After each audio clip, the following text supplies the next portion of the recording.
Hey fellas, got a neato game here. That South Park's Butters felt so confident, particularly in the PC port, that he gave his recommendation over 15 years before it would actually release. A may not be the best arbiter as to whether or not this is better than peak World of Warcraft, because I've never played World of Warcraft. But hey, I can at least tell you if this game's decent at all. I have some pre-recorded footage here in the background. I hope you enjoy my interpretation of what I thought Butters' character might look like in the game. It's kind of funny because when I was creating the character, I realized I didn't know offhand, as much as I've seen Butters through the years, of what color his pants and shoes are. I wound up just sticking with this outfit set that at least got the shirt down pretty good. I did almost want to add a Professor Chaos-esque accessory or something, but I don't know. I never really found anything that I felt like fit it quite the way I wanted it to.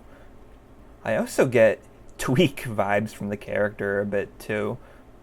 Did one of them have a pet bird at some point too in South Park?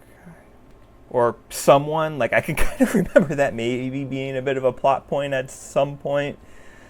I mean, probably with how many episodes there are in that, but yeah, going in, I got this game as a meme, thinking, I would probably play it for 5 to 10 hours, go through the main campaign, and here I am, 30 hours deep. It was actually a lot better than I was expecting. Like I said, though, I didn't really have high expectations in general, though. I did hear it was a bit like Animal Crossing. And I could see that, especially with some of the activities like bug collecting, fishing, customizing your house. We'll admit some of it was a little weaker in this game, though, especially the fishing. Normally in these types of games, I feel like fishing is one of the highlights, one of the more fun activities, but here it was actually pretty boring, honestly. It does honestly have what I would call a Breath of the Wild angle to it, though, as well, with, no combat, but exploration, finding mini dungeons with puzzles, collecting a bunch of materials around the world, finding different treasure chests with rarer items and that. You have an upgradable stamina bar as well. One thing I actually really liked that this game did was how its world evolves with some of the main quest lines that you have. Like, one in particular I remember is you need to do a quest to get a pickaxe, and then in the next quest you're using the pickaxe to break down some boulders which were blocking a flow of water. And when that's done, it hydrates part of the desert, turns it into an oasis, and now you've got all of these coconuts available to collect. And not that it was a super rare resource before, but it wasn't quite as plentiful as it was after that point, and it could help you out quite a bit. And I don't know, I wish we saw maybe a little more of it here, but overall I want to see more of it just in general across this type of game. I also like how it felt important to interact with the other islanders, which is something other games in this genre sometimes struggle with. But no, here you had to build up your friendship levels to unlock new quests or different character upgrades that can help you be more efficient. And the gifting system, too, I felt was well done. Nothing too crazy that we haven't seen before, but each character essentially has a preferred item or food type, a resource type based on whatever region it originates from, and maybe a specific item to also use when crafting or creating whatever. And I think it's the transparency with it, because sometimes I feel like they leave you out in the dark with that sort of thing, but here it's pretty clear. You can go talk to the character and it'll easily show icons of what their preferences are, and if you find someone's favorite item, it'll automatically mark it for you when you go to create it again. The characters are fun, though, for what they are. Some of them are a little corny, but I understand I'm probably not the target audience here either. But it was nice to sort of learn a little more about the sort of broader Sanrio brand. Like, I think most people know about Hello Kitty, but there's a few characters that seemed a little familiar. I don't know if I would have known their names or anything about them, but I feel like I had seen Cinnamon Roll, My Melody, and Kuromi before, specifically. And I remember Pom Pom Purin because I remember watching or reading something about, I forget if it was like a hacker group or a dark web marketplace, that one of the key players used him as their avatar and name with whatever they were doing. So, for better or worse, there's that one too. I will say something that was interesting is that I feel like, all things considered, Hello Kitty in Hello Kitty Island Adventure didn't play as big of a role as I was expecting.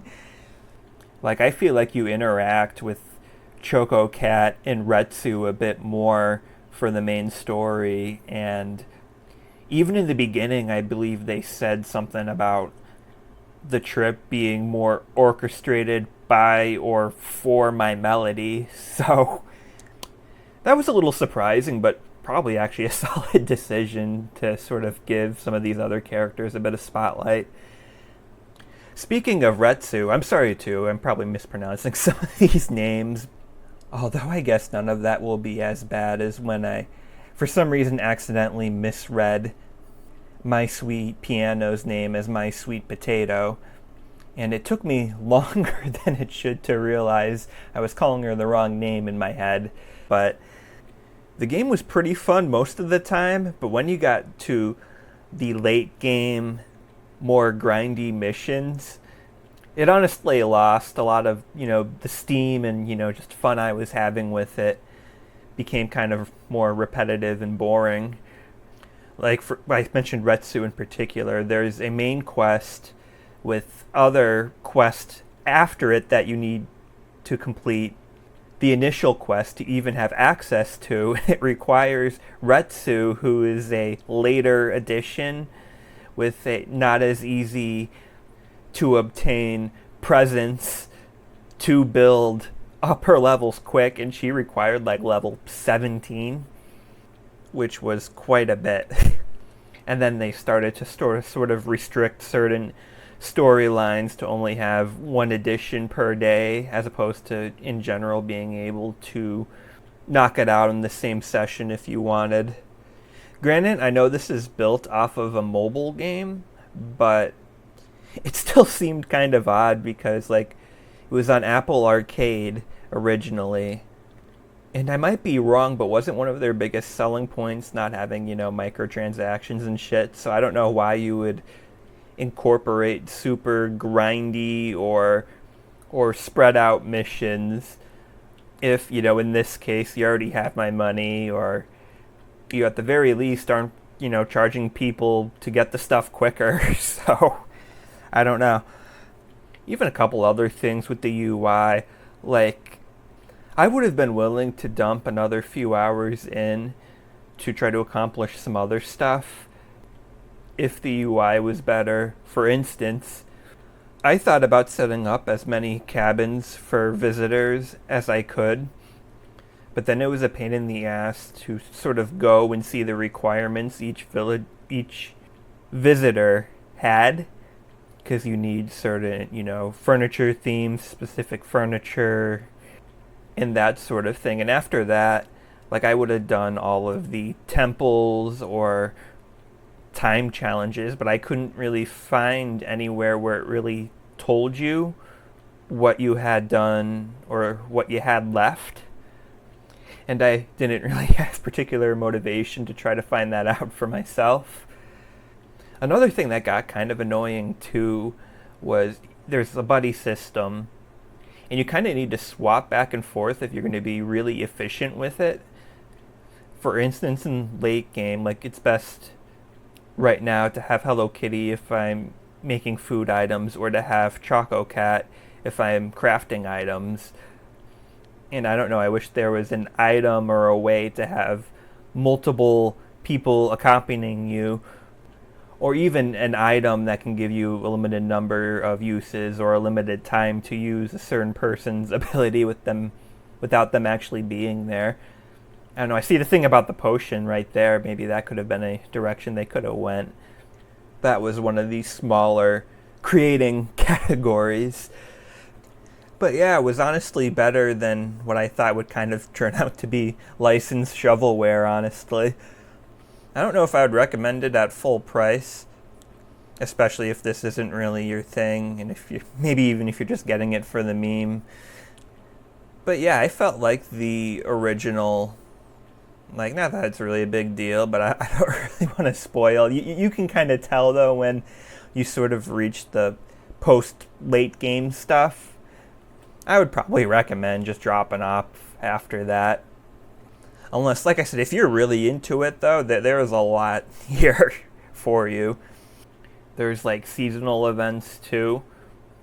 So, yeah, I think it's definitely good, though, for fans of Sanrio or this type of game in general.